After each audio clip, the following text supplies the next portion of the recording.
Pessoal, sejam todos bem-vindos a mais um vídeo do canal. Lembrando a você que o nosso canal é de análise jurídica e política. Então a gente analisa as matérias que são postadas na mídia, nas redes sociais dos parlamentares, das figuras públicas, assim como também a gente analisa inclusive o que rola nos grupos, nos comentários aí das pessoas aqui da realidade, ou seja, o povo normal e mero mortal que está discutindo tudo sobre o que acontece no Brasil. Nosso intuito é tentar explicar para você de forma clara e sucinta para que você entenda todas as matérias que estão sendo publicadas, tá bom? Então, bora começar sem enrolação, direto à primeira matéria. Pessoal, essa matéria foi publicada no UOL. Apesar dessa matéria não ser de hoje, tiveram novos desdobramentos que cabem a você entender um pouco mais sobre isso. Vamos lá.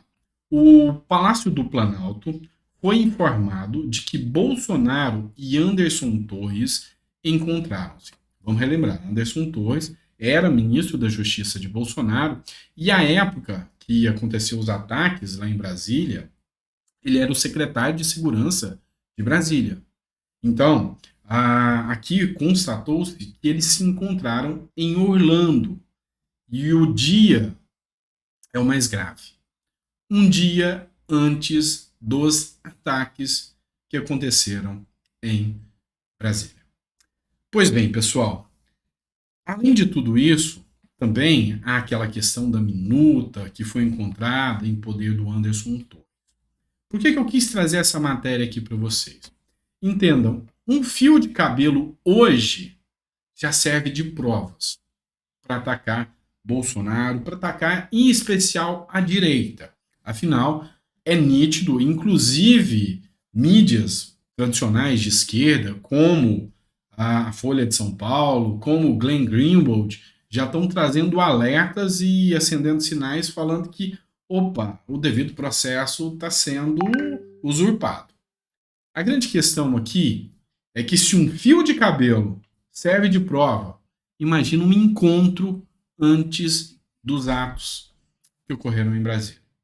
E o pior, esses atos estão tomando uma proporção internacional. E eu vou explicar para vocês daqui a pouquinho um pouquinho mais sobre isso.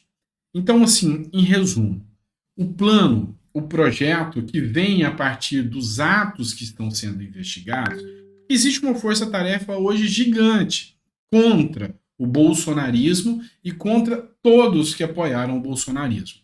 Vamos lá. O plano.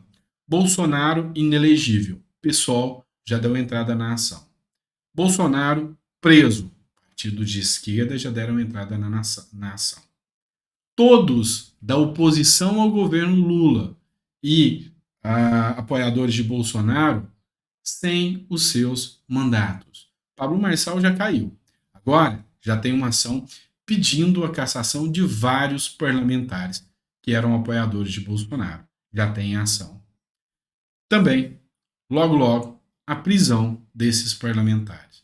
O plano é esse. Agora, a grande questão é: judiciário pode fazer parte do plano? Essa é a grande questão que leva muitos a refletir. Tá? Vamos lá. Ainda falando sobre aquelas situações, e eu quero trazer uma outra matéria para você, sobre aquelas situações dos ataques que ocorreram, e em especial da minuta que foi encontrada com Anderson Torres, onde fala que Bolsonaro queria decretar um estado de defesa, uma nova matéria saiu hoje. Vamos lá. Valdemar da Costa Neto, que é o presidente do partido de Bolsonaro, não topou a tentativa do estado de defesa no TSE. Só para te situar, foi encontrada uma minuta na casa do Anderson Torres, esse que se encontrou com Bolsonaro, e nessa minuta Bolsonaro falava que poderia instalar um estado de defesa dentro do TSE e nesse estado de defesa questionar o resultado das eleições. E isso aí está se tornando uma verdadeira pedra no sapato de Bolsonaro. Por quê?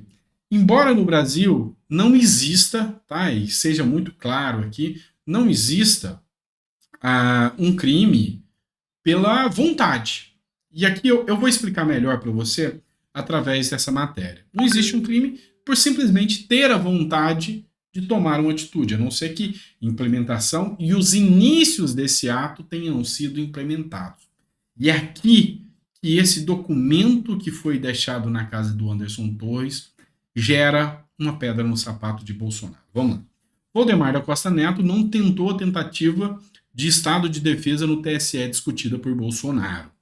O presidente do PL, do partido de Bolsonaro, Valdemar da Costa Neto, foi contra a tentativa de se implementar o estado de defesa no TSE. A medida chegou a ser discutida por Bolsonaro e seu núcleo, como uma das tentativas possíveis após a vitória de Lula. Entretanto, Valdemar da Costa Neto não topou. Na ocasião, o dirigente afirmou que havia se exposto o suficiente ao apresentar a auditoria contra as urnas eletrônicas. Como consequência, Alexandre de Moraes multou o PL em 22,9 milhões. Sem força política no próprio partido, Bolsonaro sepultou a ideia. Então, essa matéria que eu trago para vocês, ela traz 2 pontos. A ideia foi sepultada. Não passou do plano da vontade de Bolsonaro. Só que a grande questão no direito penal ao convocar reuniões, ao fazer a minuta, Bolsonaro deu aso a essa execução? Pode ser incriminado por isso? Em um país sério, que o Estado Democrático de Direito vigora e que a ampla defesa do contraditório vigora, tudo isso deveria ser discutido.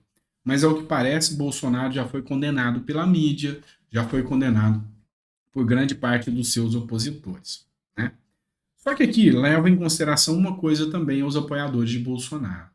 Prova uma coisa, que Bolsonaro continuou agindo contra Lula até o último instante e que realmente Bolsonaro tentou diversas medidas. E isso talvez até justifica o silêncio de Bolsonaro logo após as eleições. Tudo isso são pontos que levam ao eleitor de Bolsonaro, ao apoiador de Bolsonaro, entender que realmente Bolsonaro continuou tentando e foi o sistema que se recusou. Um exemplo, Valdemar da Costa Neto. Tanto é que tudo isso tomou uma proporção internacional, uma proporção grande, que eu vou trazer uma matéria para vocês agora.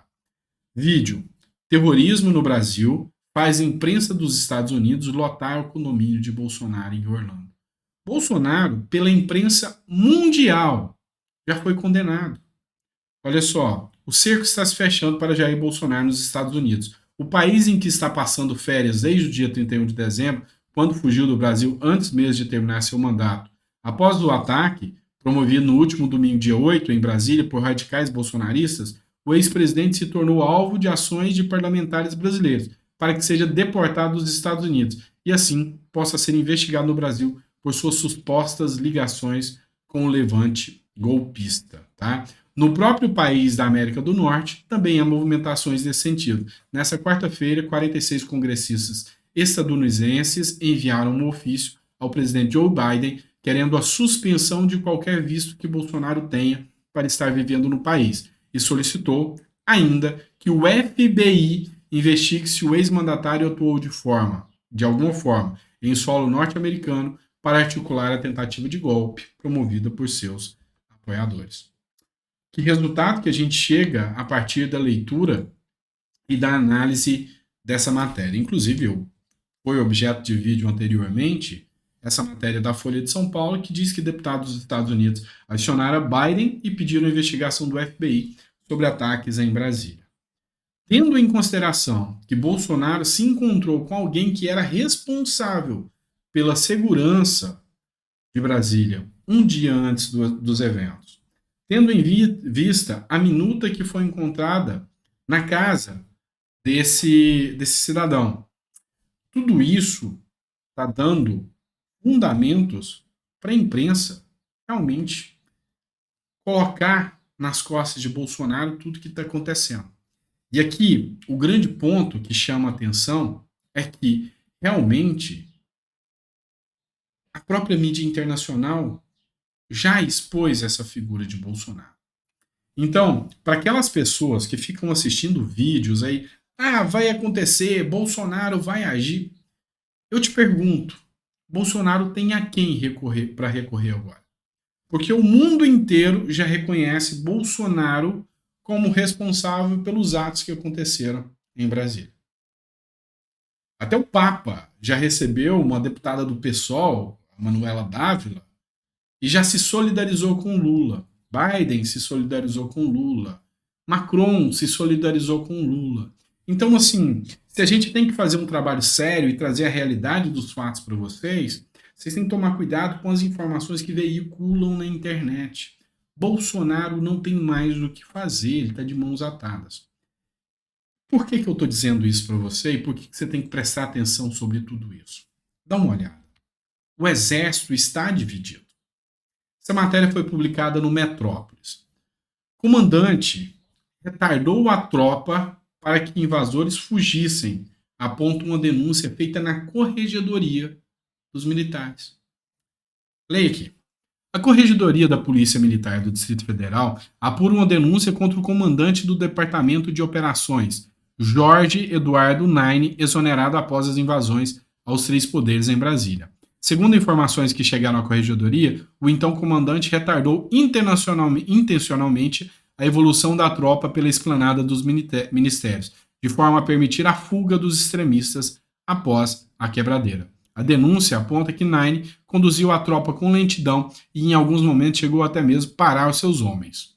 Pois é, tem mais uma matéria que eu quero que vocês analisem aqui comigo. Essa matéria foi publicada no G1. Um vídeo mostra militares do Exército dificultando a ação da PM durante o ato terrorista em Brasília. Imagens foram feitas durante a invasão do Palácio do Planalto no último domingo. Isso aqui viralizou, não vou chegar a colocar o vídeo para vocês, mas onde o coronel do Exército barra a PM para que a PM não adentre. O que eu quero trazer de conceito para vocês, o que eu quero que vocês entendam de tudo isso que eu estou trazendo? Que Bolsonaro não pode fazer mais nada. Bolsonaro, agora, é só aguardar o ataque da oposição e dos seus inimigos. Ele está em solo estrangeiro, um solo onde ele não é bem-vindo, pelo menos pelas lideranças, porque o povo brasileiro que mora lá foi visitar Bolsonaro e está apoiando o Bolsonaro lá ainda, grande parte. Mas a grande questão é que Bolsonaro não pode fazer nada. Os militares racharam. Lula tem tudo agora, e olha só, a CNN trouxe essa matéria. A relação entre o presidente Lula com os militares é de forte desconfiança mútua. Nem Lula confia nos militares e nem nos militares confiam em Lula. Mas os dois precisam estabelecer aqui uma relação, porque qualquer um dos dois que partir para uma ofensiva hoje vai sair perdendo. Então, sabe aquela relação entre duas pessoas que se odeiam e estão esperando só o primeiro fazer a ofensiva para vir com tudo para cima do outro?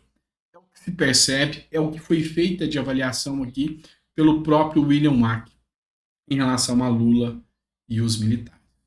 E no final das contas, ainda digo para vocês, os militares brasileiros, o exército brasileiro, hoje está mais enfraquecido do que nunca. E se você espera um milagre que possa acontecer de reação dos militares, infelizmente, você tem que sentar e colocar a cabeça no lugar, não dar atenção aos extremistas da internet que estão falando coisas que não tem nada a ver, só para ganhar a sua audiência, só para ganhar a visibilidade em cima dos vídeos. A realidade é essa. Lula está aí e vai ficar. E o caminho é a oposição. E a gente sabe que muita coisa pode acontecer agora dentro da política nesse próximo período aí. E a gente vai estar trazendo todas as informações para vocês sobre tudo que está acontecendo. Gostou do conteúdo? Coloca nos comentários o que a gente pode melhorar, como a gente pode trazer melhores informações para você e as nossas opiniões aqui no canal, tá bom? Um grande abraço para você e que Deus te abençoe e abençoe a nossa nação.